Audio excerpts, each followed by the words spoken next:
ওরে ভাই রে ভাই, অন্য নায়করা দেশের গন্ডেই পার হতে পারে না, আর শাকিব খান দেখেন তার তুফান সিনেমাটি এতদিন পরেও মালয়েশিয়াতে কাঁপিয়ে দিচ্ছে। মালয়েশিয়াতে হাউসফুল যাচ্ছে ব্রাদার্স।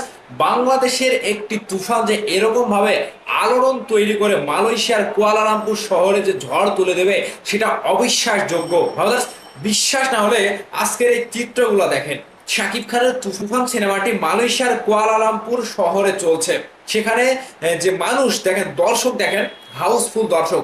আর দর্শকের এক্সপ্রেশন গুলো দেখেন, তারা তালি দিচ্ছে সিনেমা হলের মধ্যে, সিনেপ্লেক্সের মধ্যে বসে একেবারে মনোযোগ সহকারে সিনেমা দেখছে। এবং টিকেটের জন্য কিন্তু লম্বা লাইন, লম্বা লাইন লাগিয়ে সেখানে টিকিট কেটে, অগ্রিম টিকিট কেটে কিন্তু প্রবাসীরা শাকিব খানের তুফান সিনেমাটি উপভোগ করছে। যে সিনেমাটি বাংলাদেশের পরিস্থিতি খারাপ না হলে বাংলাদেশে আরো রেকর্ড করতো। সেই সিনেমাটি এখন বাংলাদেশ পেরিয়ে মালয়েশিয়াতে রিলিজ দেওয়ার পরেও সেখানেও কিন্তু একটা তাণ্ডব ঘটে গিয়েছে। তুফানের তাণ্ডবে কাঁপছে মালয়েশিয়া ভাই। আমি মানে মন গড়া কথা বলছি না। দেখেন শাকিব খান ভাই বাংলাদেশের পাশাপাশি তিনি যে কয়েকটি দেশে সিনেমাটি রিলিজ দিয়েছে, প্রত্যেকটি দেশে কিন্তু তুফানের একটা মানে পজিটিভ দিক উঠে এসেছে। যেই তুফান দেখে বাংলাদেশের মানুষ শিহরিত হয়েছিল যে এটা কি বানিয়েছে, সেই তুফান কিন্তু বেশ ভালোভাবে মালয়েশিয়ার কুয়ালালামপুরের শহরের যারা প্রবাসী রয়েছে তারা কিন্তু উপভোগ করছে। আমি অনেককে দেখছি ফেসবুকে পোস্ট দিতে, তারা অগ্রিম টিকিট কেটেছে অনলাইনে। সেই অগ্রিম টিকিট মানে কাটতে কাটতেও অনলাইনে টিকিট শেষ হয়ে গিয়েছে।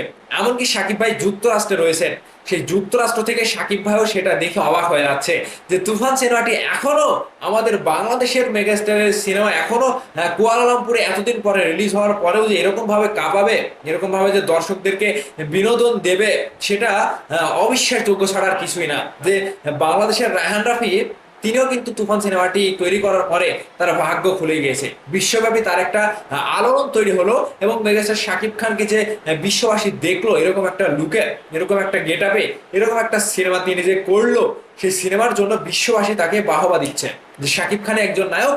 বাংলাদেশে অন্য কোন নায়কের পক্ষে এরকম সিনেমা করা কিংবা অভিনয় করা সম্ভব না, যেটা শাকিব ভাই তার অভিনয় দক্ষতা দিয়ে তুফান সিনেমাটিতে কলকাতার মিমি চক্রবর্তীকে যেভাবে ব্যবহার করেছে, শাকিব ভাইয়ের একটা কারিশমা তুফানে দেখিয়ে দিয়েছে। তবে বাংলাদেশ, ইন্ডিয়া, যুক্তরাষ্ট্র, আমেরিকার যে কয়েকটি দেশে সিনেমাটি রিলিজ দেওয়া হয়েছিল, এবার মালয়েশিয়াতে কুয়ালালামপুর শহরে শাকিব খানের তুফান দেখে সেখানকার প্রবাসীরা এবং বাংলাদেশের যারা দর্শক সেখানে রয়েছেন, সেখানকার বিদেশি যারা রয়েছেন, সকলেই কিন্তু তুফানের প্রশংসাই করেছেন, কেউ কিন্তু মানে খারাপ বলেনি। যাই হোক, তুফান সিনেমাটির মাধ্যমে যে শাকিব ভাই আবারও মালয়েশিয়ায় চমক দিলেন এবং মালয়েশিয়ার দর্শকদেরও যে এতদিন পরে আবার একটি সিনেমা দেখার ব্যবস্থা করে দিয়েছেন।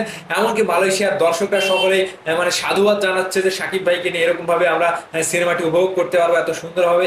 সেই সিনেমাটি যে দেখবো আর শাকিব খানকে এরকম একটা সিনেমায় আমরা পাবো, যেটা আমাদের কাছে ধারণার বাইরে ছিল এবং আমরা বিশ্বাস করতে পারিনি। তো ভাই দাস, বাংলাদেশের একটি সিনেমা কিভাবে বাংলাদেশ কাঁপিয়ে, আমেরিকা কাঁপিয়ে, কানাডা কাঁপিয়ে, মানে বিশ্বের প্রত্যেকটি রাষ্ট্রে যে এরকম ভাবে কাঁপাচ্ছে, এর পাশাপাশি কুয়ালালামপুর শহরে যে শাকিব খান অন্যরকম ভাবে দর্শকদের মাঝে আনন্দ দিয়েছে এবং দর্শকদের জোয়ারে ভাসছে যে মালয়েশিয়া এবং কুয়ালালামপুর, সেই বিষয়টি আমার কাছে খুবই ভালো লেগেছে। বিষয়টি নিয়ে আপনাদের মতামত অবশ্যই ভিডিওর নিচে কমেন্ট করে জানাবেন। ভালো থাকবেন, ধন্যবাদ সম্পূর্ণ ভিডিওটি দেখার জন্য।